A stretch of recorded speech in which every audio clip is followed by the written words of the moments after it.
Welcome to V3 news. లక్ష్యం సమాజ్ హితం. నేను జోనాభిరామ్. ముందుగా ముఖ్యాంశాలు.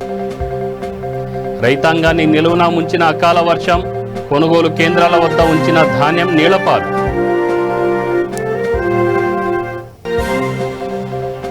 ఈటలను మంత్రి పదవి నుంచి బర్తరఫ్ చేయడం తగదు, బడుగు బలహీన వర్గాల నేతల మండిపాటు.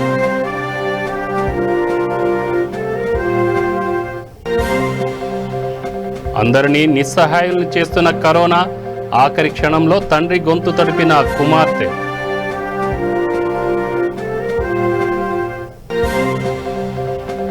కరోనాను నియంత్రించు తల్లో కొమరం భీం ఆసిఫాబాద్ జిల్లాలో పోచమ్మకు మొక్కిన మహిళలు.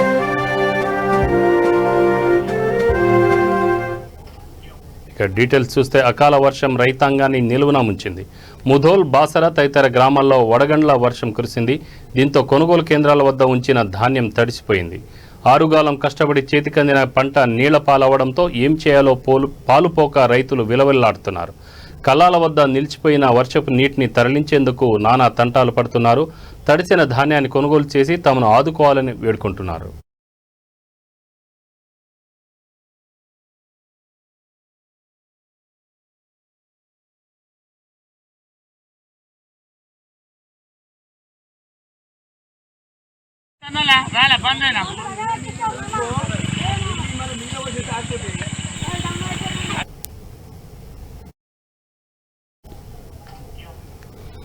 ఈటలను మంత్రి పదవి నుంచి బర్తరఫ్ చేయడాన్ని ముదిరాజులతో పాటు బడుగు బలహీన వర్గాల నేతలు మండిపడుతున్నారు. నారాయణపేట జిల్లా మద్దూరు మండల కేంద్రంలో వారు మీడియాతో మాట్లాడుతూ తెలంగాణ ఉద్యమంలో పాల్గొన్న ఈటలపై కుట్రపూరితంగా అభియోగాలు మోపి పదవి నుంచి తొలగించడం సరికాదన్నారు. కేసీఆర్ బర్తరఫ్ అయ్యేలా ఉద్యమాలు వస్తాయని హెచ్చరించారు. కార్యక్రమంలో ముదిరాజ్ సంఘం నాయకులు నెల్లి రాములు, నరసింహ, బాలరాజు, సాయిలు, బాలయ్య, విజయ్, బసవరాజు, ప్రభుదాస్ తదితరులు పాల్గొన్నారు. ఆయన్ను మంత్రివర్గం నుండి బర్తరఫ్ చేయడాన్ని మద్దూరు మండల ముదిరాజ్ సంఘం మరియు ఎస్సీ, ఎస్టీ, బీసీ సంఘాలన్నీ తీవ్రంగా ఖండిస్తున్నాయి.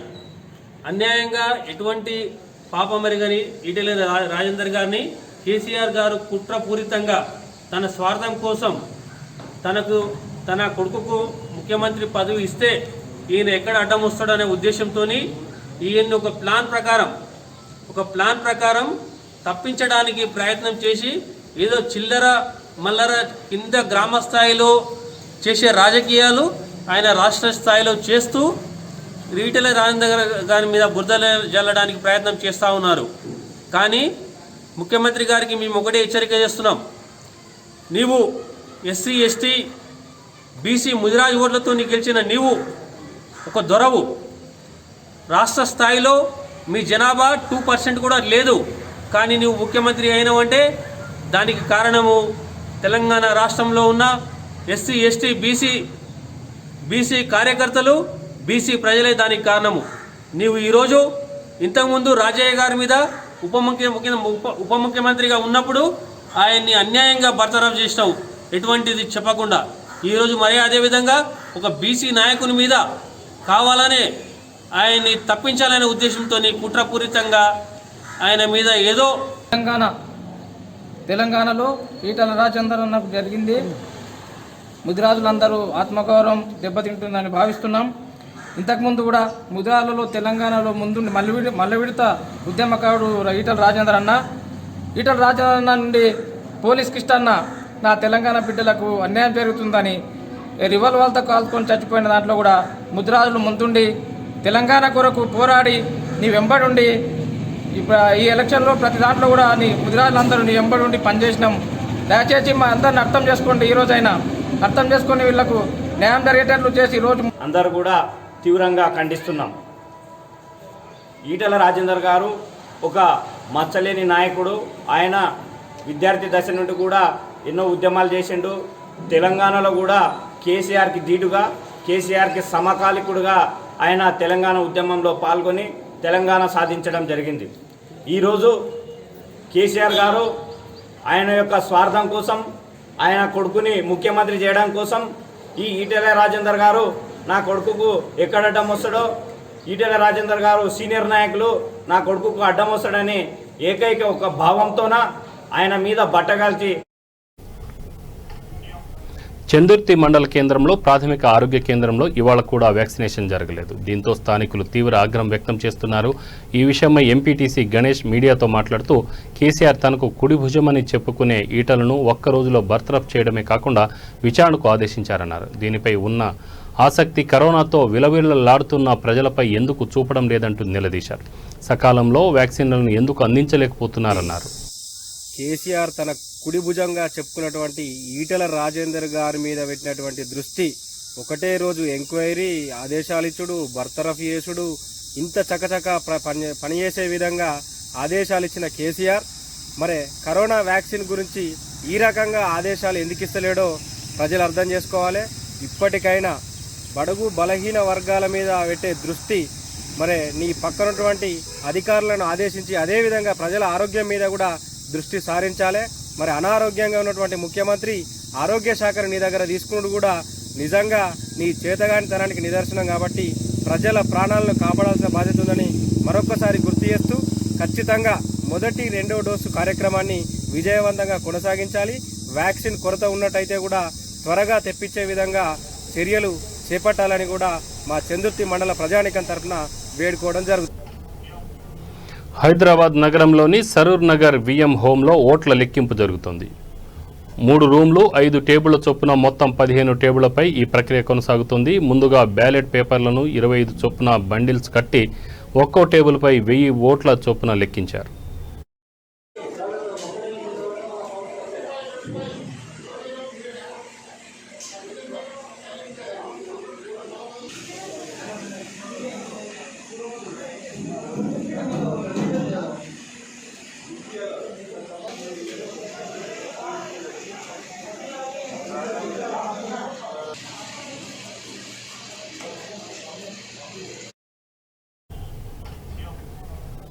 కళ్ల ముందే ప్రాణాలు పోతున్నా ఏమీ చేయలేని నిస్సహాయాలను చేస్తోంది కరోనా. ఇలాంటి క్లిష్ట పరిస్థితిలో ఓ అమ్మాయి కోవిడ్ సోకి కొన ఊపిరితో కొట్టిమిట్టాడుతున్న కన్న తండ్రిని చూసి తల్లడిల్లిపోయింది. తల్లి వారిస్తున్నా తానే వెళ్లి గొంతులో గుక్కెడు నీళ్లు పోసింది. ఆ వెంటనే ఆయన మృతి చెందారు. ఈ హృదయ విదారక ఘటన శ్రీకాకుళం జిల్లా జి సిగడం మండలంలో జరిగింది. జగన్నాథ వలస పంచాయతీ కోనాయపేటకు చెందిన అసిరి నాయుడు విజయవాడలో కూలి పనులు చేసుకునేవారు. ఇటీవల పరీక్ష చేయించుకోగా కరోనా పాజిటివ్ అని తేలింది. కుటుంబ సభ్యులతో స్వగ్రామానికి వచ్చేశారు. స్థానికులు వాళ్లను ఊరికి దూరంగా ఉండాలని సూచించారు. ఇంతలోనే అసిరినాయుడు పరిస్థితి విషమించింది. కిందపడి ప్రాణాలతో కొట్టిమిట్టాడుతున్నాడు. కరోనా భయంతో ఎవరు దగ్గరకు వెళ్ళలేకపోయారు. ఈ నేపథ్యంలో అందరూ వారిస్తున్నా కుమార్తె వెళ్లి ఆయన గొంతులో నీరు పోసింది. ఆ వెంటనే ఆయన తుదిశ్వాస విడిచాడు.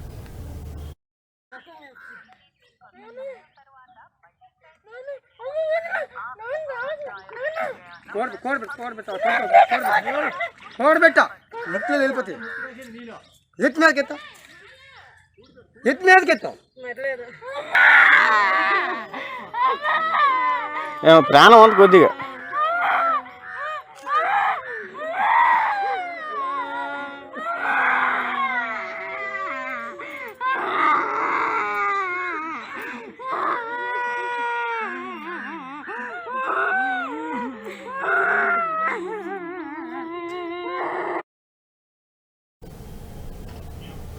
కరోనా వ్యాప్తిని అడ్డుకోవాలని పోచమ్మను మహిళలు వేడుకుంటున్నారు. తమ గ్రామానికి అండగా ఉండాలని వేడుకుంటున్నారు.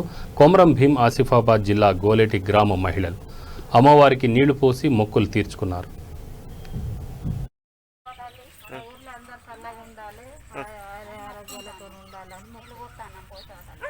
దేనికోసం? కరోనా గురించా? కరోనా రావద్దు గోలేటి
गिरायचे आम्ही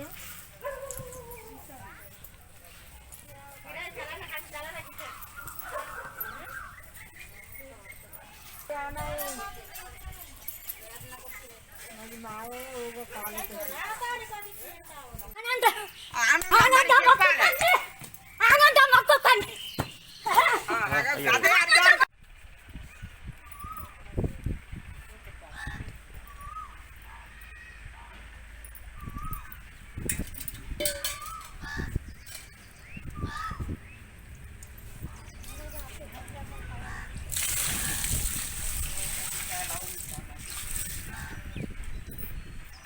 పడతాను నీళ్ళు పోసి కరోనా రావద్దని. కరోనా రావద్దని. అందరూ మొత్తం మంచిగా ఉండాలి, క్షేమంగా ఉండాలి. మా ఊర్లో ఏం రోక కావద్దు, మంచిగా ఉండాలి. ఎట్లా ఉన్నామో అట్లానే ఉండాలి, శాంతనం ఉండాలి. మా వాడాల శాంతం ఉండాలి, వాడాల మా ఊరు ఎట్లా ఉన్నదో అట్లానే చక్కగా ఉండాలి, చల్లగా. మాకు నిరుడు ఏం ఢోక కాలే, వాడంతా ఊరంతా చల్లగానే ఉన్నాం. ఈ ఏడు కూడా అట్లానే ఉండాలి. వస్తాము వస్తామని మాట ఇయ్యద్దు, మాట తప్పద్దు. తప్పం కదా అంటే తప్పుతారు కావచ్చు, మాట ఇయ్యద్దు, మాట తప్పద్దు. మతి లేకుంటే నడుస్తాం. మాట ఎట్లుంటుంది, అన్నం తినేది మాట ఉంటుంది, మాట అన్నాక మాట ఎట్లుండదు. ఏమో మరి వస్తాం. ఏమని గ్రేటర్ వరంగల్ మున్సిపాలిటీ కార్పొరేషన్ ఎన్నికల లెక్కింపు ఉత్కంఠభరితంగా సాగుతోంది. కరోనా నేపథ్యంలో పరిసరాలను శానిటైజ్ చేస్తున్నారు అధికారులు.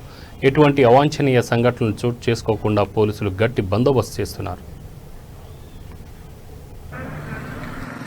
ఎన్నికల కౌంటింగ్ సందర్భంగా ఈ డిపిఎస్ స్కూల్లో ఉదయం 5:30 నుండే అఫీషియల్స్ వాహనాలు మరియు ఇప్పుడు 7 o'clock నుండి క్యాండిడేట్ తరఫున ఏజెంట్స్ వారి వాహనాలు లోపలికి వస్తున్నాయి. వారికి సంబంధించినటువంటి పాసులు చూసి మేము లోపలికి పంపిస్తున్నాము. ఎలాంటి అడ్డంకులు లేకుండా వాళ్ళు ఫ్రీ ప్యాసేజ్ అవ్వడం కొరకు ఇన్ అండ్ అవుట్ 2 డోర్ల నుంచి కూడా మేము లోపలికి పంపిస్తున్నాము. ఏ ఒక్కరికి కూడా ఇన్కన్వీనియంట్ కాకుండా మేము బందోబస్తు అరేంజ్మెంట్ చేశాము. ఇప్పటివరకు ప్రశాంతంగా అందరూ లోపలికి వెళ్ళిపోయారు. ఎన్నికల ఫలితాల తరువాత ఎటువంటి ర్యాలీలకు అనుమతి ఉందా? ర్యాలీలకు ఎలాంటి అనుమతి లేదండి. ఎలక్షన్ కమిషన్ ఆదేశాల ప్రకారము ఎలాంటి ఊరేగింపులు కానీ అట్లాంటివి ఏమీ లేవండి. ఇక్కడికి డ్యూటీకి వచ్చేటువంటి మా పోలీస్ సిబ్బంది కానీ, తర్వాత మున్సిపల్ సిబ్బంది కానీ, పంచాయతీ సంబంధించిన సిబ్బంది కానీ వాళ్ళందరూ కూడా కోవిడ్ టెస్టులు చేయడం జరిగింది. ఆ సర్టిఫికేట్ ఉన్న వాళ్ళకే లోపలికి పంపిస్తున్నాము. అలాగే క్యాండిడేట్స్ కూడా వాళ్ళు చేసుకోమని చెప్పారు. అక్కడ మెయిన్ గేట్ దగ్గర వాళ్ళు చెక్ చేసి పంపిస్తున్నారు.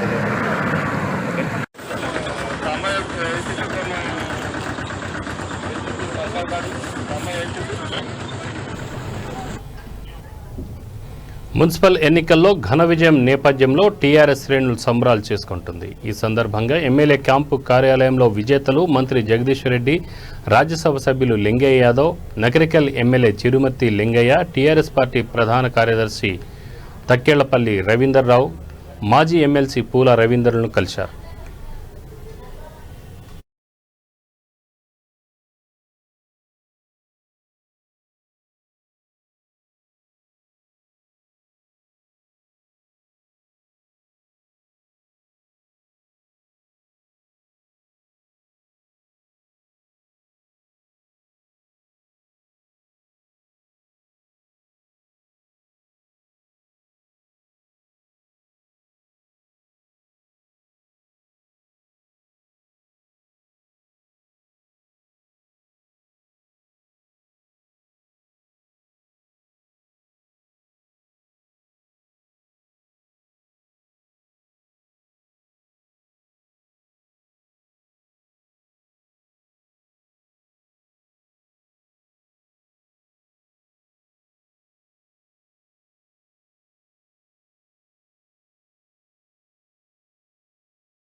గాంధీ ఆసుపత్రి వైద్యుల నిర్లక్ష్యం కారణంగానే యాదగిరి చనిపోయాడని కుటుంబ సభ్యులు చిలకలగూడ పోలీస్ స్టేషన్లో ఫిర్యాదు చేశారు.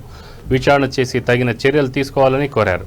ఈ సందర్భంగా మృతుడి సోదరుడు మాట్లాడుతూ గత నెల 26న కోవిడ్ బారిన పడ్డ తన తమ్ముడిని గాంధీ ఆసుపత్రిలో చేర్చామన్నారు.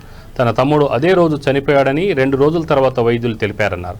అయితే సోదరుడి తమ్ముడి తలపై గాయాలు ఉన్నట్లు గుర్తించామని తెలిపారు. తమకు అనేక అనుమానాలు ఉన్నాయని దీనిపై సమగ్ర విచారణ జరిపించాలని కోరారు. బాధ్యులపై కఠినమైన చర్యలు తీసుకోవాలని డిమాండ్ చేశారు. యాదగిరి ముదిరాజ్, మేము గోల్నాకల్ ఉంటాం. మా తమ్ముడు కోవిడ్ బారిన పడ్డాడు. మేము ఈ నెల 25వ తేదీ సాయంత్రం 7 గంటలకు గాంధీ హాస్పిటల్ అంటే పేదల హాస్పిటల్, మంచి ఆరోగ్యంగా ఉంటుంది, ప్రభుత్వం మీద నమ్మకం ఉండి ప్రజారోగ్యం మీద నమ్మకం ఉండి మేము తీసుకొచ్చి అందులో చేర్పించాం. సాయంత్రం చేర్పించాం. ఉదయం కూడా రాత్రి మాట్లాడాడు మా తమ్ముడు, ఉదయం కూడా మాతో మాట్లాడాడు. ఇంకో సోదరుడు ప్రసాద్ అని ఆయన వెళ్ళి పలకరించినప్పుడు కూడా 2వ రోజు 26వ తేదీ ఉదయం కూడా మా తమ్ముడు మాట్లాడేసి మళ్ళీ 12:30కు చనిపోయిందట. 11 గంటలకు మాట్లాడాడు, 12:30కు చనిపోయిందట. మరి వైద్యం అందగా చనిపోయిందా, ఇంకే కారణాల వల్ల చనిపోయిందో మాకైతే తెలుస్తలేదు. చనిపోయినాక కూడా నాకు సమాచారం ఇవ్వలేదు. ఈరోజు చనిపోయినాక నాకు సాయంత్రం ఫోన్ చేసినా బాగానే ఉన్నాడు అన్నారు. 2వ రోజు 27వ తేదీ ఉదయం కూడా నేను ఫోన్ చేస్తే బాగా అదే మన టోల్ ఫ్రీ నెంబర్ ఉంటుంది, దానికి చేస్తే సిస్టర్కి ఇస్తే బాగుండు, ఆక్సిజన్ ఇస్తుండయా మాట్లాడాడు, ఆక్సిజన్ పెడితే ఎట్లా మాట్లాడుతాడు అన్నాడు. దురుసుగా మాట్లాడింది. సరే ఏం లేదు, మా తమ్ముడు బాగున్నాడు కదా అనుకున్నాను. తర్వాత 2వ రోజు 27వ తేదీ రోజు ఉదయం కిషన్ రెడ్డి గారు మాట్లాడారు, బండప్రకాష్ ఎంపీ గారు మాట్లాడారు. మాట్లాడినప్పుడు వాళ్ళకు కూడా బాగున్నారు, ట్రీట్మెంట్ అందుతున్నారు. సూపరింటెండెంట్ గారే స్వయంగా వాళ్ళు డైరెక్ట్ ఆయనకి ఫోన్ చేశారు, చెప్పిరట. ఎందుకంటే రోగుల ఫోన్లన్నీ చోరీగా అవుతున్నాయి. జేబులో 2000 నగదు కూడా మేము పెట్టిపోయినాం. వాళ్ళకి ఇవి అక్కడ ఉంటారు కదా, వాళ్ళు అడుగుతున్నారు, ఆ ఖర్చులకు ఇచ్చి ఆ ఊడ్చేట వాళ్ళంతా అడిగారట. ఆ విషయం చెప్తేనే మేము ఇచ్చి వచ్చినాం. నీళ్ళ బాటిల్ ఇచ్చినాం. మేము చంపేశాడు మా తమ్ముడిని. దయచేసి దీని మీద సమగ్ర విచారణ జరిపించాలి. నేను ఈరోజు చిలకలగూడ సిఐ గారికి తీసుకెళ్ళినప్పుడు మేము కవర్ ఇప్పి చూసాం. మొత్తం చూస్తే హెడ్కి ఇక్కడ ఇంజూరీ ఉంది, పగిలింది, తల పగిలింది, బ్లడ్ వెళ్తుంది, కారుతుంది, అంతా ఇట్లంతా బ్లడ్డే ఉంది. దీని మీద మాకు అనుమానం, ఆయన సహజ మరణమా, ఏమైనా జరిగిందా, పడ్డా, నూకేసిర్రా, లేకపోతే ఆయన వైద్య మందికి చనిపోయిందా, దీని మీద సమగ్ర విచారణ జరిపించాలి. మా కుటుంబానికి న్యాయం చేయాలి. మా తమ్ముడికి భార్య, 2 పిల్లలు, చిన్నగా ఉంటారు, చిన్న పిల్లలు, 15 ఏళ్ళు 12 ఏళ్ళ పిల్లలు, వాళ్ళ అనాథలు అయిపోయారు. మా తమ్ముడు మరణాలు కేవలం గాంధీ వైద్యం, గాంధీలో. తెలంగాణ ప్రభుత్వం తరఫున ముస్లింలకు రంజాన్ కానుకలు అందజేశారు. జూబ్లీహిల్స్ నియోజకవర్గంలోని బోరబండ, రహమత్ నగర్, వెంగళరావు నగర్ డివిజన్లలో జూబ్లీహిల్స్ ఎమ్మెల్యే గోపీనాథ్ ఆధ్వర్యంలో ఈ కార్యక్రమం జరిగింది. కార్పొరేటర్లు బాబా ఫసీయుద్దీన్, విజయ్ కుమార్ తదితరులు పాల్గొన్నారు.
ముఖ్యమంత్రి కేసీఆర్, మంత్రి కేటీఆర్, రాజ్యసభ సభ్యులు సంతోష్ క్షేమంగా ఉండాలంటూ యాదాద్రి శ్రీ లక్ష్మీ నరసింహస్వామిని వేడుకుంటున్నట్టు మంత్రి సత్యవతి రాథోడ్ తెలిపారు. యాదాద్రి శ్రీ లక్ష్మీ నరసింహస్వామిని దర్శించుకున్న సందర్భంగా ప్రత్యేక పూజలు చేయించారు. ఈ సందర్భంగా మాట్లాడుతూ ప్రజలు తమ వెంట ఉన్నారనే విషయం నాగార్జునసాగర్ ఉప ఎన్నికల్లో తేలిపోయిందన్నారు. ప్రజలకు మరింత సేవ చేసేందుకు ముఖ్యమంత్రి కేసీఆర్కు మరింత శక్తినివ్వాలని స్వామిని కోరుకున్నట్లు ఆమె తెలిపారు.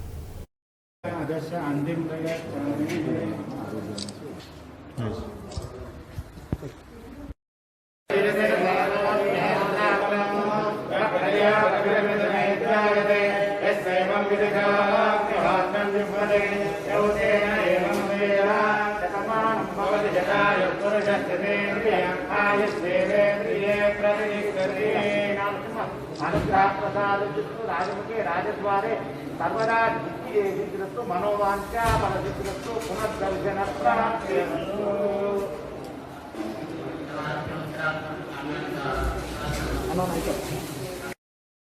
కోసం రాష్ట్రంలో ప్రజలందరూ సుఖ సంతోషంగా ఉండాలని, అలాగే గౌరవ ముఖ్యమంత్రి గారు, మరి మా వర్కింగ్ ప్రెసిడెంట్ కేటీఆర్ గారు, మా రాజ్యసభ సభ్యులు సంతోష్ గారు, అలాగే రాష్ట్రంలో ప్రజలందరూ కూడా కోవిడ్ బారిన పడి ఇబ్బందులు పడుతున్నారు.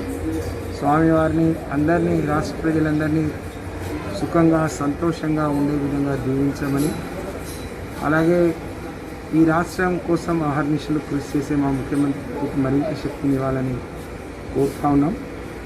నిన్నటి నాగార్జున సాగర్ ఫలితాలు చూసినా ఈరోజు వరంగల్, ఖమ్మంతో పాటు కొన్ని మున్సిపాలిటీల ఫలితాలు రాబోతున్నాయి. రాష్ట్ర ప్రజలందరూ మీకు అండగా ఉన్నారు. మీరు ముందుకు నడవండి, మీ వెంట మేము ఉన్నాం. ఈ రాష్ట్రాన్ని మరింత అభివృద్ధి చేయడానికి మరి మీరు కంకణబద్ధులై పనిచేయాలని చెప్పి ఆశీర్వదిస్తున్నట్టుంది. అందుకనే భగవంతుడిని, మా ముఖ్యమంత్రి గారిని మరింత శక్తివంతుడిని చేయమని చెప్పి వారికి మరింత. రంగారెడ్డి జిల్లా కడతాల్ మండలం రావిచేడు గ్రామంలో బొడ్రాయి ప్రతిష్ఠ జరిగింది. ఈ సందర్భంగా జెడ్పీటీసీ దశరథ్ నాయక్ను ఉత్సవ నిర్వహణ కమిటీ సభ్యులు సన్మానించారు. కార్యక్రమంలో సర్పంచ్ భారతమ్మ, విఠలయ్య, ఎంపీటీసీ గోపాల్, ఉప సర్పంచ్ వెంకటేష్ తదితరులు పాల్గొన్నారు. అనంతరం బోనాల ఊరేగింపు జరిగింది.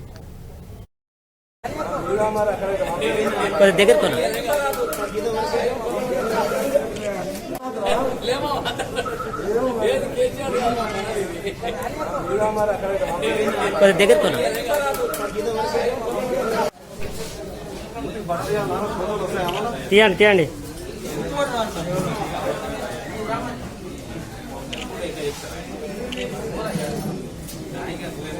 ఆధారం సర్పంచ్ మనం ఏ కార్యానికి పోయినా హనుమన్ల గుడికి వెళ్తే తప్పకుండా ఆయన ఇచ్చిండు. ఆయన నాకు పని ఉందని వెళ్ళిపోయిండు. ఆయన కూడా మాజీ సర్పంచ్ నరసింహ, యాట నరసింహ గారు మనకు కూడా ఇప్పుడు ఇచ్చిండు. ఇది కూడా 50,000 ఆయన కూడా ఇచ్చిండు. అదేవిధంగా ఉద్దేశేఖర్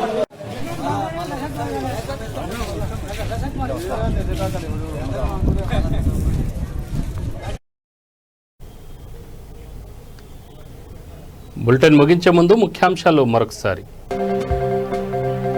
రైతాంగాన్ని నిలువున ముంచిన అకాల వర్షం, కొనుగోలు కేంద్రాల వద్ద ఉంచిన ధాన్యం నీళ్లపాలు.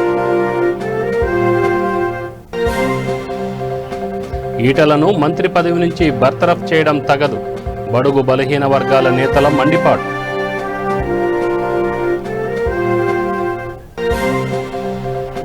అందరినీ నిస్సహాయులను చేస్తున్న కరోనా, ఆఖరి క్షణంలో తండ్రి గొంతు తడిపిన కుమార్తె.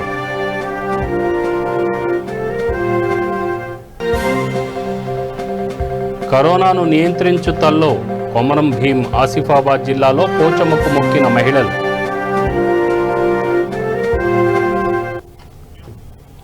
వీక్షకులకు మనవి, తప్పనిసరిగా మాస్కులు ధరించండి.